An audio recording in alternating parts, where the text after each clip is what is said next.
You need about 8 ounces or 240 milliliters of fluid per hour for the first 10 hours of your day after waking. Now, why did I say for the first 10 hours? Well, it turns out that the filtration of fluids from your body, which is accomplished, of course, by your kidneys and by way of your bladder and the excretion of fluid out your urethra, so-called urination, is strongly circadian dependent, meaning the cells of your kidney and the cells even of your gut, in fact, all the cells of your body, but especially the cells of your kidney, which filter the fluid that comes into your body and that make certain hormones like vasopressin, which is anti-diuretic hormone.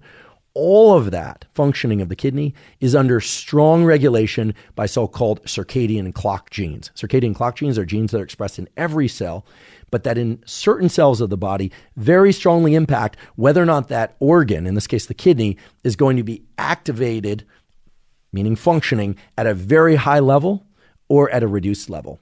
And we can make all of this very simple by simply stating what's contained in this beautiful review that I'll provide a link to if you want to learn more, called Circadian Rhythms in the Kidney. And basically what is known is that for the first 10 hours after waking, your kidney is filtering fluid within your body at a very rapid rate. There are a number of different cell types that do that, but they are basically taking that fluid, pulling out any contaminants, using hormones such as antidiuretic hormone, vasopressin, to adjust whether or not you're going to hold on to fluid or release more fluid from your body in the form of urine, depending on the salt concentration, depending on how much fluid you need, your work output, the conditions you're in, all of that. However, at about 10 hours after waking, your kidney really starts to reduce its overall level of functioning. Now, that doesn't mean that your kidney cannot filter fluid 11 or 12 or 16 hours after waking, but it becomes far less efficient at doing so. And thank goodness it does, because you do not want your kidney filtering fluid at the same rate at midnight, assuming you wake up at, say, 7 or 8 or 9 a.m., that it was filtering fluid at 10 a.m. In fact, we can say that if you want to reduce your nighttime waking in order to urinate, which is a common question and concern that many people have. How can I avoid waking up in the middle of the night to urinate? And there I say, it's perfectly normal to wake up once, maybe twice each night to urinate. But if you want to reduce the number of times that you wake up in order to urinate across the night, maybe even make that number 0 times, you will greatly benefit by doing 3 things. First of all, make sure that you're hydrating sufficiently during the daytime. That will ensure that you are not excessively thirsty in the evening and therefore consuming a lot more fluid. Second, and related to that first point, is that you do want to reduce your fluid intake at night, provided you hydrated sufficiently throughout the day.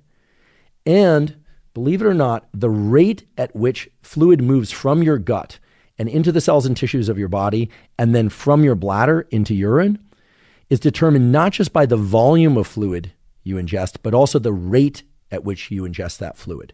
Now, you might be thinking, that's crazy.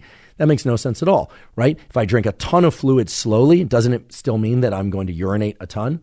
Yes and no. It also stands to reason that you might ask, if I ingest very little fluid, but I do it very fast, is it going to be the case that I'm going to urinate it out very quickly? Well, yes and no. The point is that the fluid filtration systems of your body that range from the gut to the bladder and include the kidney, of course, depend not just on the volume, but on the rate of fluid that you ingest because of those mechanosensors that we talked about earlier. If you gulp down a bunch of fluids, you are going to excrete those fluids more quickly than if you sip them slowly. Sip them slowly. So here's what I recommend. Throughout the day, when you're trying to get your adequate yield of water or other beverages, feel free to gulp that fluid or sip it. I'm a gulper, not a sipper, but many of you are going to be sippers, not gulpers. Consume fluid at the rate that feels right to you, but feel comfortable gulping that fluid. However, in the evening, if you are somebody who has challenges with waking up excessively in the middle of the night, reduce your fluid intake, provided you've hydrated properly throughout the day. And I suggest consuming no more than 5, maybe 8 ounces of fluid between the time of 10 hours after waking and when you go to sleep. Again, if you're very thirsty or you underhydrated or it's very hot, feel free to ingest more fluid, please. But most people will find that if they reduce their fluid intake to about 5 ounces or less of fluid in that later part of the day, after 10 hours of having woken up and before sleep, and they sip those beverages as opposed to gulping them, that they will have fewer bouts of waking up in the middle of the night to go to the restroom, and ideally 0.